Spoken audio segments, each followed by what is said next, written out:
रसूलुल्लाह सल्लल्लाहु अलैहि वसल्लम ने फरमाया, जब जिस्म में किसी जगह दर्द हो, तकलीफ महसूस हो, तो ये कलिमात पढ़ लो, बिस्मिल्लाहि आऊज़ु बिइज़्ज़तिल्लाहि व कुदरतिही मिन शर्रि मा अजिदु मिन वजई।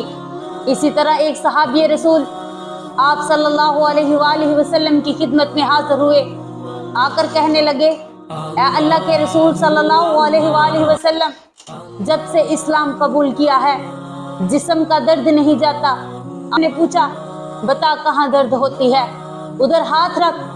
3 मरतबा ये कलिमात पढ़ लिया कर, बिस्मिल्लाहि बिस्मिल्लाहि बिस्मिल्लाहि आऊज़ु बिइज़्ज़तिल्लाहि व कुदरतिही मिन शर्रि मा अजिदु व उहाज़िर। सहाबी रसूल कहते हैं, जब तक जिंदगी रही तब तक मुझे जिस्म में दर्द